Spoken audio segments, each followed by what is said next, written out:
Welcome to JasonWhiskyWise. My name is Jason. Welcome today to a whiskey review as we're going to look into the Laphroaig 10-year-old.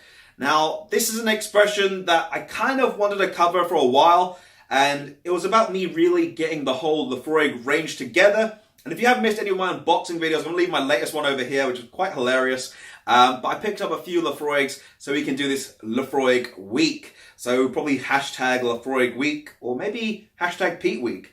This week I'm going to cover everything Laphroaig from the 10 all the way up to some of the even travel retail expressions which you might have not heard about.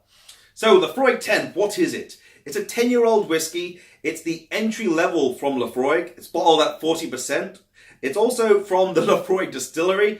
They are owned by the parent company, Beam Suntory, and they are located in Islay, Scotland. Now, Islay is very famous for producing these very peated styles of whiskies. However, some distilleries in Scotland, in terms of in Islay, they don't produce peated styles. So some are unpeated, but majority of them from Islay are peated expressions.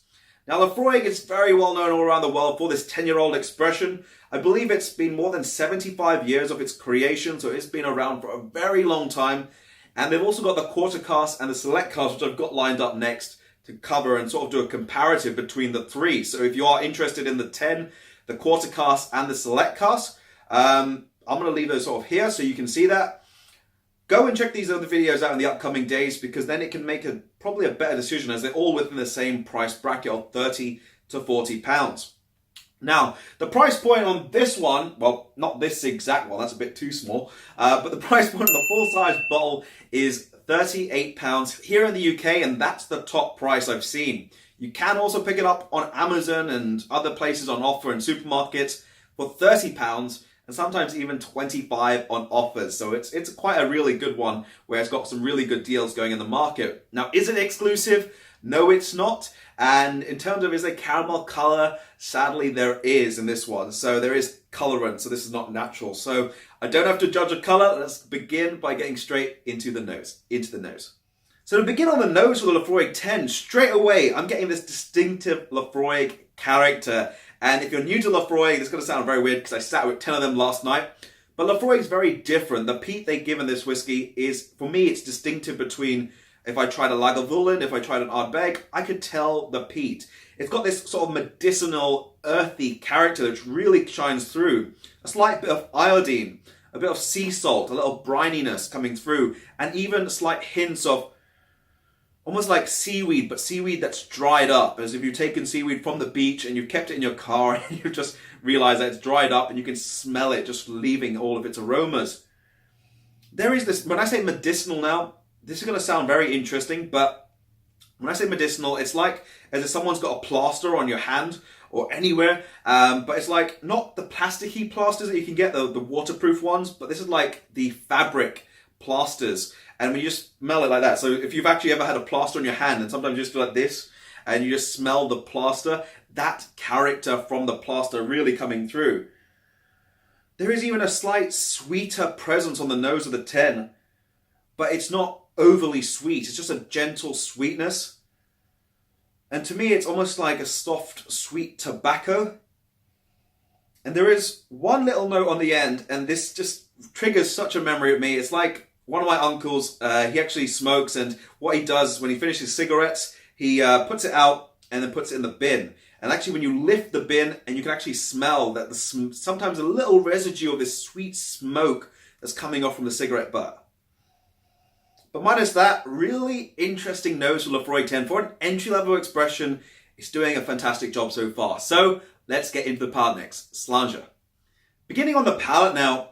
Arrival on the palate, the texture overall felt quite light. However, as you hold it there on the palate, let it develop, and you get a light medium texture. It develops ever so slightly.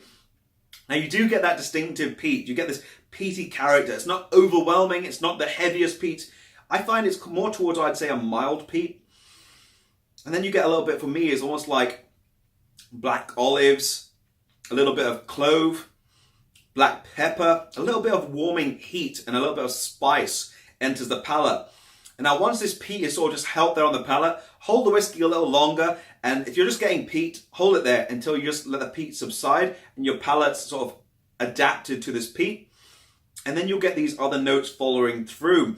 Now I do definitely get that sort of salty, briny character, almost that iodine really coming through on the palate. It's actually like if you've actually been to, and you've actually bought like seaweed, but you buy this dried seaweed with a little bit of sea salt sprinkled on it. It's like you're taking a bite out of that crispy seaweed. I don't know what you call them. Maybe they're seaweed crisps or seaweed chips.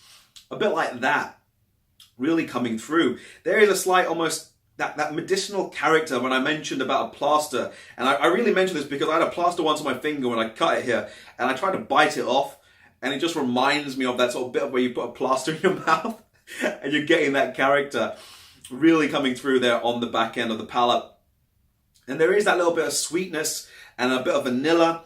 However, for me, I'm going to say it's more like a overly toasted creme brulee, because it's not that sort of perfect crispy sweetness off the top of it, but it's like it's been extra toasted to give it a little bit more char character. Overall, very nice. Let's get into the finish and we'll come to our conclusions on the Laphroaig 10. So now into the finish for the Laphroaig 10. I'm going to pop this down over here. The finish for Laphroaig 10 is more or less on the lines of, I'd say, a medium full. It's got this really nice character of that peat. As it sort of softens down, you get a sort of a reoccurrence of this little bit of spice as it reignites onto the palate. A little bit of that black pepper, black cloves, adding this mouth-warming character. And then it goes into a slight bitter note, which I'm thinking is like black olives. And there's a little bit of even charcoal. And then you get this cooling effect all over the palate. And for me, that's like coal tar. It's really soft, but it's giving you that aroma. And it holds itself quite well. Very well balanced. And it's got a little finesse to it. It's almost like a finesse between the peat, the spice, and then these underlying cooling factors. I really like this one. So I'm going to give my rating first. And I'm going to give this one here an 86 out of 100. I think this is a really great entry-level whiskey from Laphroaig. I have tried all the whiskey, so my ratings will be because of the whole range in terms of a whole flight I've just done. So 86 out of 100. Do I think it's value for money? Yes, I do. It offers complexity. It's really affordable at under £40. And sometimes you get it on offer for £27 here in the UK. So great value. In terms of would I add water to this whiskey, you can do that and it'll just drop down that little bit of the spicy heat ever so slightly, but still retaining that distinctive profile that is Laphroaig with that peaty character, and that actually doesn't fade or it doesn't get changed by the water. So it's got a very nice complexity about it. Do I think it needs time? It's not one that I would say needs time. It's great the way you want it. If you give it some time, it will still perform and it still holds that peat character. Some whiskies that are peated, over time they get sweeter and softer. This one, I think I just love it. It's brilliant. So let me know your opinions down below in the comment section if you have tried Laphroaig 10. But that's going to be an 86 out of 100. Next video should be Laphroaig Quarter Cask, which should be out tomorrow. If you have enjoyed, drop it a thumbs up. Be sure to hit the subscribe button over there. And I'll leave some other Laphroaig videos on the screen. This has been me, JasonWhiskyWise, Mr. Bananas. And we'll catch you all for the next video. Slàinte.